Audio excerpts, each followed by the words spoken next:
뉴욕주가 렌트비 경감법을 상정했습니다. 브롱스의 네일 업소 종업원들이 근무 환경 개선을 위한 시위를 벌였습니다.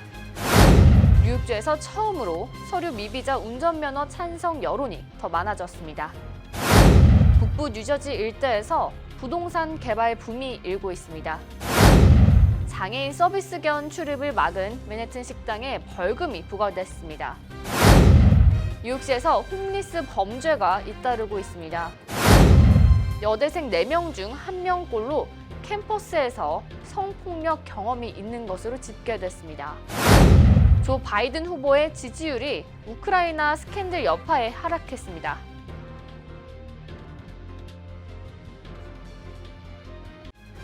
학자금, 결혼자금, 노후자금 준비. 뉴 밀레니엄 뱅크가 알뜰한 적금 상품을 준비했습니다. 3년 만기 적금 연이율 무려 2.65%, 무려 2.65%. 뉴 밀레니엄 뱅크와 함께 미래를 준비하세요. FDIC member and equal housing lender.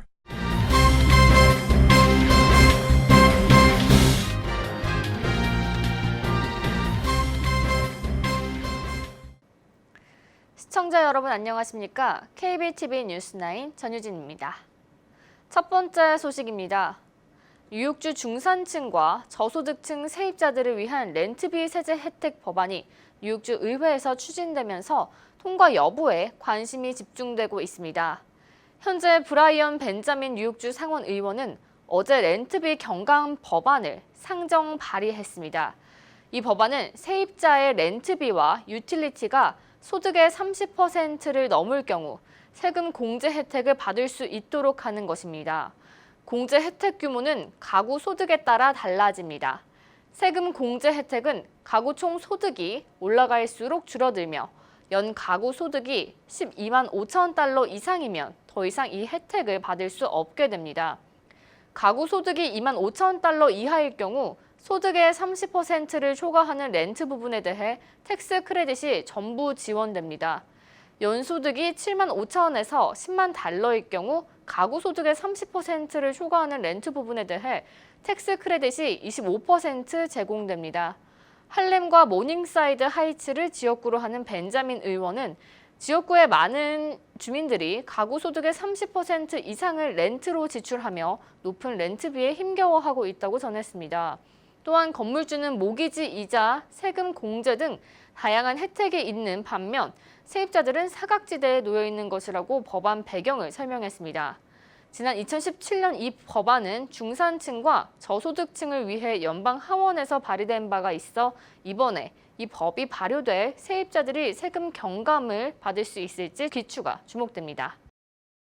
뉴욕시 네일살롱 종업원들이 열악한 근무 환경 개선을 촉구하고 나섰습니다. 자세한 내용 박정우 기자가 전해드립니다. 뉴욕시 네일살롱 종업원 협회는 지난 14일 맨해튼에서 브롱스 모 네일살롱의 근무 환경 개선 시위를 벌였습니다. 이 협회는 800여 명의 네일업소 종업원들의 권익단체로 대부분 이민자 여성들로 구성돼 있습니다. 이날 시위에 참여한 종업원들은 장시간 노동에 충분한 식사 시간이나 휴식 시간이 제공되지 않았으며 환기시설이 열악해 건강에 치명적이며 주급제가 아닌 커미션으로 수당을 받는 등 노동자로서 제대로 된 환경에서 일하고 있지 않다고 주장했습니다. 최근 뉴욕주와 뉴욕시는 네일살롱과 관련해 새로운 규제를 계속해서 실시하고 있는 중입니다. 주 노동국은 브롱스 네일업주가 종업원들의 임금을 제대로 주지 않고 있다는 신고에 대해 조사 중이며 주 정부 역시 환기시설에 대해 조사 중인 것으로 알려졌습니다. 반면 네일살롱에서 7년 이상 일했다는 한 종업원은 시위에 나간 사람들을 이해하기 힘들다며 자체적으로 근로 환경을 좋게 하기 위해 노력해왔고 지금도 노력 중이라고 말했습니다. Anything she wanted, gloves, mask, anything she wanted, I'm buy for her. I'm not having to. My boss said no, no buy nothing that, but my boss said anything you wanted, you're gonna buy. That's alright. That's for employers. For my I said for protect my employers. Anything she wanted, I'm buy for her. 시위에 참여한 종업원들과 그 외 다른 종업원들의 의견 차이도 상당한 것으로 보입니다. 한편 네일살롱은 2016년 종업원들의 최저임금을 보장하지 않고 오버타임 지급을 하지 않았다는 데 대한 소송을 당한 전례가 있습니다. KBTV 뉴스 박정우입니다. 뉴욕주에서 서류 미비 이민자에게 운전 면허를 발급하는 그린라이트법을 찬성하는 입장이 과반수를 넘었습니다. 자세한 소식 양준하 기자가 보도합니다. 뉴욕주에서 처음으로 서류 미비 이민자에게 운전면허를 발급하는 그린라이트법에 찬성하는 사람이 반대하는 입장보다 많아졌습니다. 뉴욕주 742명 유권자를 대상으로 진행한 시에나 칼리지 설문조사 결과에 따르면 서류 미비자에게 운전면허를 발급하는 법에 찬성하는가라는 질문에 응답자의 48%가 찬성한다고 답했습니다. 반대한다는 대답은 47% 그리고 모른다는 6%로 집계됐습니다. 지난달에는 찬성 여론이 45%였고 반대가 50%였던 것을 감안하면 처음으로 찬성 입장이 과반수를 넘은 것으로 보입니다.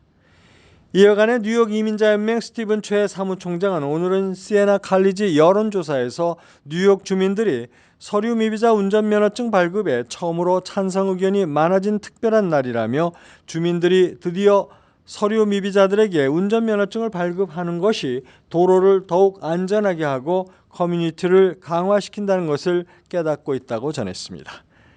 그린라이트 법은 오는 12월 14일에 발효되며 뉴욕주는 미국에서 서류 미비자들에게 운전면허증을 발급하는 13번째 주가 될 전망입니다. KBTV 뉴스 양준하입니다.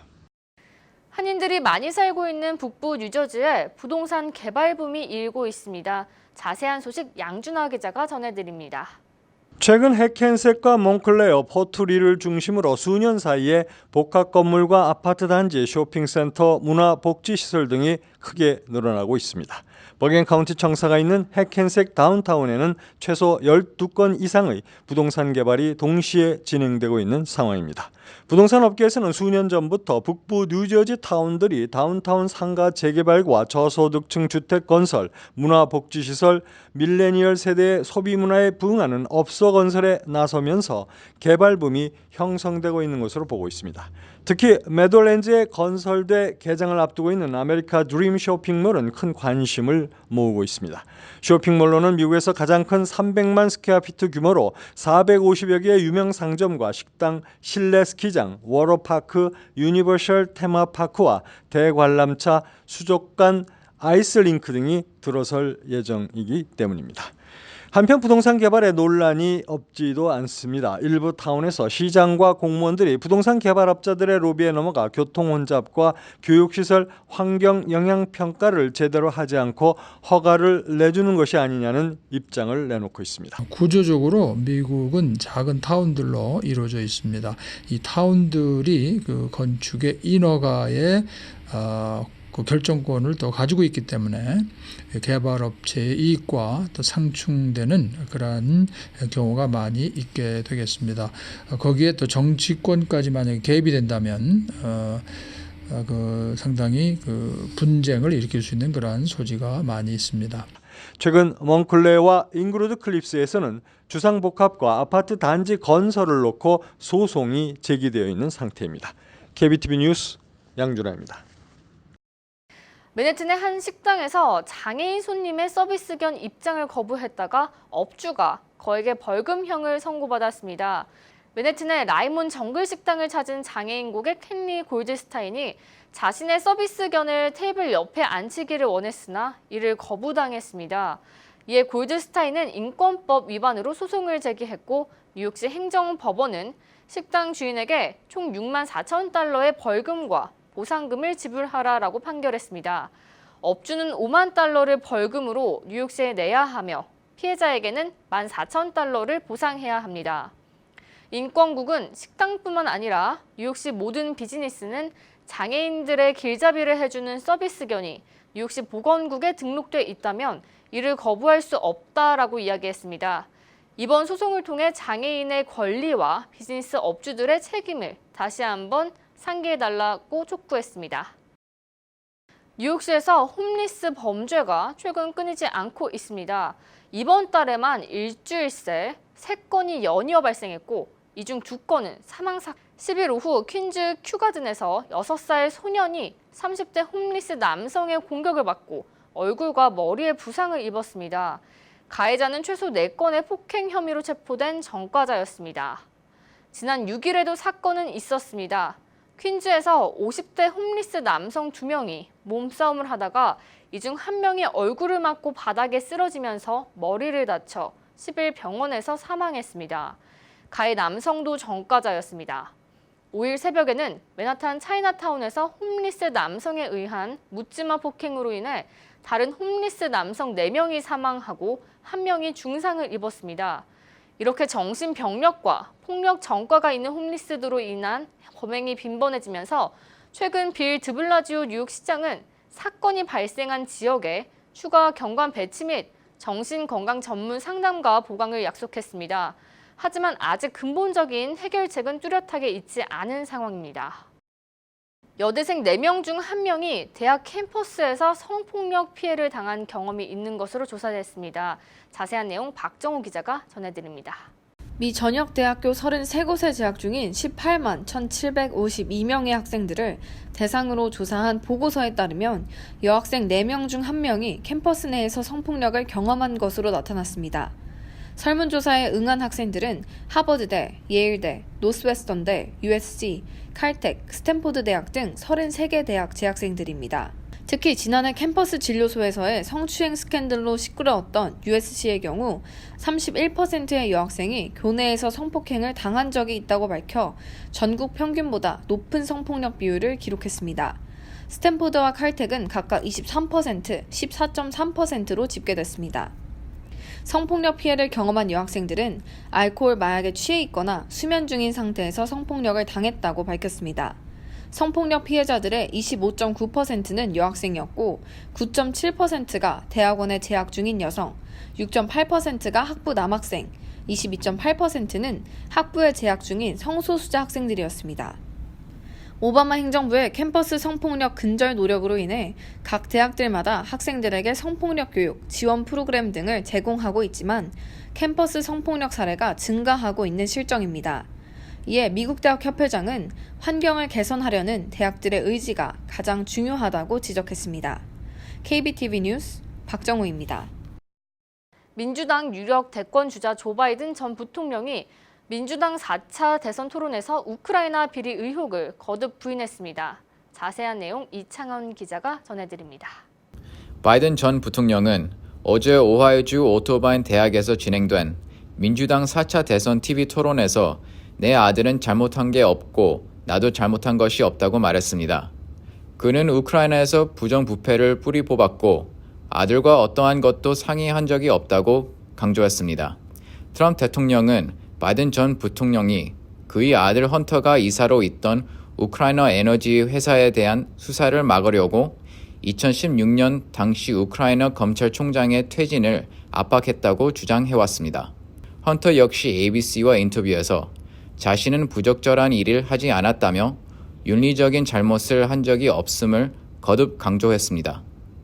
트럼프 대통령은 지난 7월 젤렌스키 우크라이나 대통령에게 전화를 걸어 바이든 부자를 수사하라고 압박한 사실이 들통나 탄핵당일 위기에 놓였지만 이 과정에서 바이든 역시 지지율이 빠지며 대선 가도에 큰 타격을 받았습니다. 대선 토론에서 민주당 대선 경선 후보들은 최근 바이든 전 부통령을 누르고 2차례 연속 선두에 올라선 엘리자베스 워런 상원의원에게 공세를 집중했습니다. 또한 트럼프 대통령에 대한 탄핵 조사와 시리아 철군 결정에 대해선 예외 없이 한 목소리로 규탄했습니다. KBTV 뉴스 이창원입니다.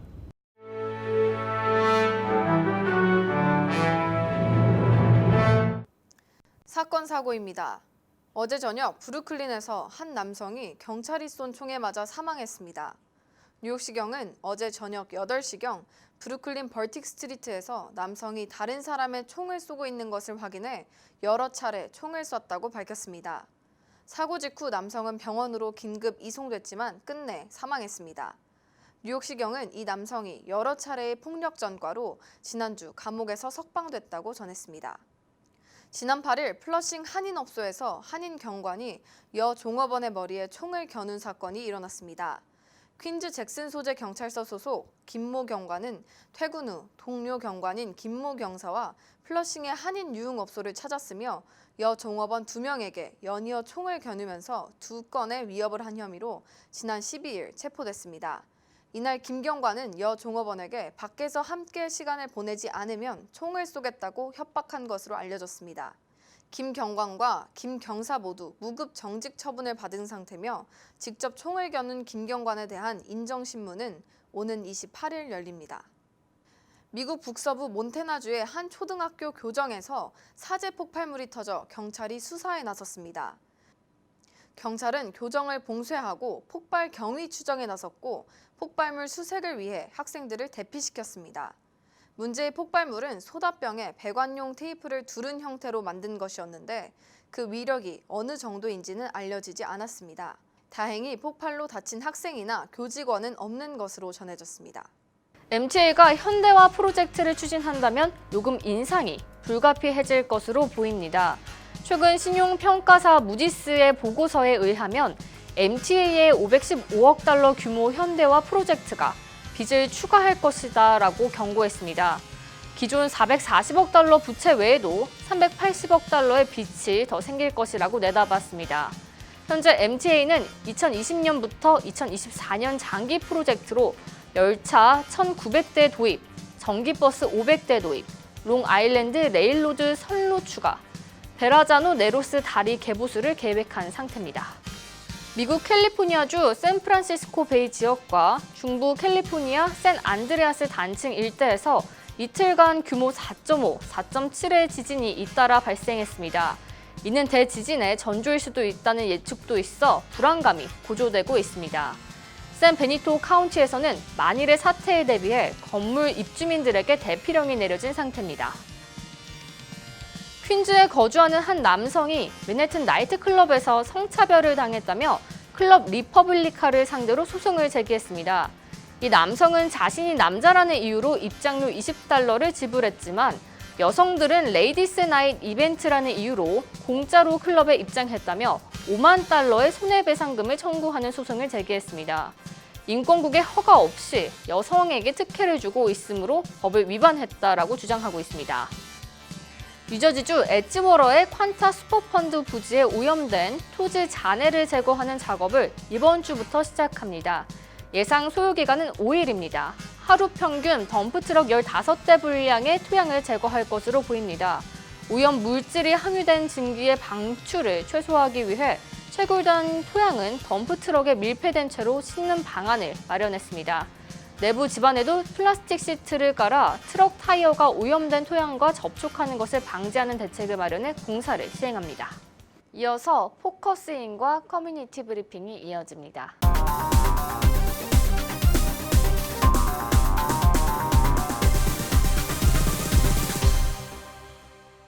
네, 오늘 포커스인 시간에서는요, 메디케어에 대해서 알아보는 시간 갖도록 할 텐데요. 시니어 골든키의 수장강 에이전트 만나서 이야기 나눠보도록 하겠습니다. 네, 안녕하세요. 안녕하세요. 네, 반갑습니다. 네, 좀 오늘은 메디케어에 대해서 알아볼까 하는데요. 2020년 메디케어 플랜 이제 가입 및 변경 기간이 다가왔다고 들었어요. 네. 이 기간에 좀 뭘 해야 되고 또 기간은 언제까지인가요? 네. Annual Election Period가 10월 15일부터 12월 7일까지입니다. 이 기간 동안에는 현재 가지고 계시는 메디케어 플랜을 검토하고 새 플랜에 가입이나 변경을 하실 수 있습니다. 현재 가입된 보험회사에서는 9월 30일까지 가입자들에게 Annual Notice of Change라는 공식 서한을 보내게 되어 있어요. 그러면 거기 그 편지에서 변경되는 내용을 검토해 보시고 다른 회사 플랜과 비교해 보실 수 있습니다. 플랜 베네핏이나 코페이, 디덕터블 또는 복용 중인 처방약이 커버되는지, 다니시는 병원이나 주치 또는 전문의 등이 여전히 네트워크 등에 가입되어 있는지 반드시 확인해 보실 것을 권합니다. 좀 확인해야 될 것들이 많은 것 같은데요. 그렇다면 2020년에 메디케어 플랜이 좀 뭐 변경된 거라든지 그런 건 있나요? 네, 변경된 게 몇 가지가 있어요. 먼저 2020년 1월부터는 새 메디케어 카드를 사용하셔야 됩니다. 새 메디케어 카드는 기존 카드와 달리 11자리 문자와 숫자의 조합으로 된 식별번호를 사용합니다. 이것은 소셜 시큐리티 번호가 도용되는 것을 막기 위함인데요. 아직 새 메디케어 카드를 받지 못하셨다면 메디케어에 1-800-633-4227로 전화하셔서 새 메디케어 카드를 꼭 받으셔야 합니다. 또 2020년 1월 1일부터 새로 메디케어 자격이 되시는 분들은 메디케어 서플리멘트 플랜 C와 F를 이제는 가입하실 수 없습니다. 이는 서플리멘트 플랜에서 파트 D 디덕터블을 더 이상 커버하지 않기 때문입니다. 그러나 현재 플랜 C와 F를 가입하신 분들은 계속해서 사용하실 수 있습니다. 그렇군요. 네, 그렇다면 요즘 또 메디케어가 온라인으로도 가입이 된다고 들었는데 어떻게 하면 되는 건가요? 네, 온라인으로는요. 먼저 ssa.gov에 마이 어카운트를 개설하셔야 합니다. 본인 확인을 위한 5가지 시큐리티 질문이 있는데 이전 주소나 은행 대출 관련 까다로운 질문이라 많은 분들이 통과를 못하고 있습니다. 그러나 이것을 통과하신다면 온라인 신청으로 마이 어카운트를 만드실 수 있고요. 또 거주 지역에 따라 영주권 카드나 시민권 증서 등을 직접 소셜 시큐리티 오피스에 가지고 가서 대면 확인을 요구하는 경우도 있기 때문에 주의를 필요로 합니다. 그 다음에 또 medicare.gov에서도 마이 어카운트를 만들어 두시면 주소 변경이나 카드 분실 시에 손쉽게 처리할 수 있어서 시간이 절약됩니다. 또 모바일 폰이나 이메일 주소가 있으면 마이 어카운트를 쉽게 셋업할 수가 있습니다. 네, 그런데 이제 시청자분들 중에서 나는 좀 돈을 더 내더라도 베네핏이 좀 더 좋은 것을 원한다라고 하면 어떻게 해야 할까요? 네. 베네핏이 좋은 플랜들이 있는데요. 그 메디케어 어드밴티지 플랜 중에서는 PPO 플랜이나 또는 처방약 플랜 중에서는 프리미엄 PDP 플랜 같은 게 있고요. 또한 메디케어 서플리멘트 플랜을 가입하실 수도 있습니다. 또 서플리멘트 플랜을 제외하고는 거주 지역에 따라서 이용 가능한 플랜의 제약이 있기 때문에 잘 살펴보셔야 하고요. 서플리멘트 플랜에는 이제 2020년부터는 G 플랜이나 N 플랜 또는 하이 디덕터블 G 플랜 등을 고려하실 수 있습니다. 그리고 또한 덴탈이나 비전과 같이 옵션으로 선택할 수 있는 일반 보험이 있기 때문에 전문가에게 도움을 받으시는 것이 좋습니다. 네, 오늘 나오셔서 많은 얘기 해주셨는데요. 많은 분들이 도움 받으실 것 같습니다. 오늘 감사합니다. 감사합니다. 네, 오늘 포커스인 시간에는요, 메디케어에 대해서 수장강 시니어 골든키 에이전트와 함께 이야기 나눠봤습니다.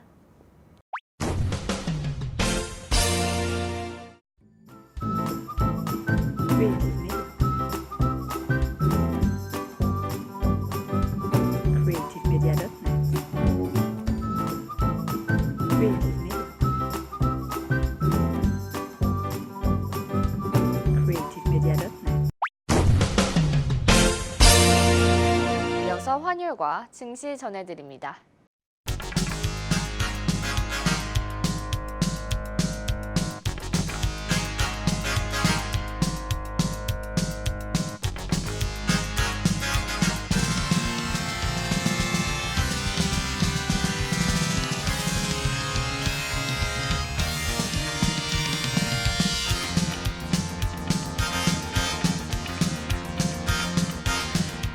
뉴욕과 뉴저지 날씨 전해드립니다.